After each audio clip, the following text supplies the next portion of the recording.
Arsenal photo by Catherine Ivel. Getty image. You win and lose as a team. I get that. But with Arsenal, sometimes I feel that it's important to highlight individuals who really did all they could in their own realm to turn a match around, even if he was let down by those around him. Which is so often the case. We have seen so many individual mistakes this year that it can make your head spin. Mental mistake after mental mistake. But when called upon in a pressure cooker like this one, you can see who is really checked into the match and who is checked out. I was surprised by this one. Regular stalwarts in the being checked in department were surprisingly not. Mesut Ozil and Jack Wilshere, for instance, were piss poor and might as well have not been out there. Hector Bellerin, too, was a primary offender, as he literally forgot about Diego Costa for that all-important goal. There is no excuse for that. I was similarly surprised, and you should be too, regarding the people that tried to turn this game around. And let me add that while Aaron Ramsey and Danny Welbeck played their asses off, they always do, so while I did want to give them a shout, they are not a member of the list. Instead, we start with no 3.3. Callum Chambers. Two of Callum Chambers' most memorable performances have come when he was asked to sub on early for Laurent Koscielny. The first was Leicester City in 2016, when he was just getting his feet wet at centre-back. He was superb and stoic in shutting down Vardy and Mahrez. The second was this match.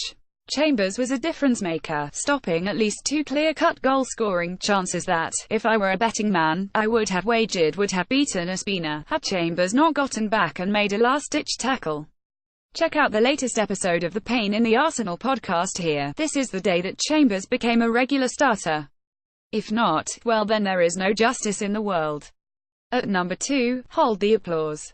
Page 2 photo by Gonzalo Arroyo Marino. Getty images. We have spent all turning people's moans into beautifully crafted articles singing the praises of this man, so it feels good to be singing his praises knowing that he is actually getting the credit he deserves after this one. You can often tell who fought the hardest by their reactions both during and after the match. Granit Xhaka looked inconsolable afterwards, and it's easy to see why when you see the effort he put in. He was defending deep and doing a damn fine job with it, arguably the best he has been. He has learned to use his strength and stature both in the air and in the open field, and it showed here.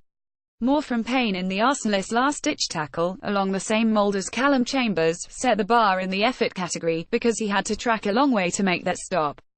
I don't think I need to highlight his passing much more than it already highlights itself. He was unlocking the doors that Ozil was stuck banging his head against in utter anonymity. And finally, when no one was willing to take a damn shot, Xhaka cut loose a long-range effort that required another stellar Oblak save to keep out. It's no consolation, but credit must be given to another man that wanted this so badly, but just couldn't seem to find it. Finally, at number 1, I didn't see this coming. But maybe I did. Page 3. Use your arrows to browse. A photo by Lars Baron. Getty images. For all the slack that Xhaka has gotten this year, Shkodran Mustafi has gotten more. The German defender has been weathering a storm of criticism and, honestly, he can't be that upset about it. His ability to fall asleep on defense is remarkable in the worst way possible. How a man that knows he is the last line of defense can so easily let runners in behind is beyond me. He wasn't the best defender against Atletico Madrid. Callum Chambers was. But Mustafi buckled down and played a game of mistake-free football, the likes of which we have not seen out of him in some time. Not just that, but in a match that had a massive aerial theatre, Mustafi won the day, capturing 7 successful aerial duels, better than any two players on the pitch combined. Again, it may not seem like much. We are out of the Europa League, so who cares what Mustafi did, but we should care.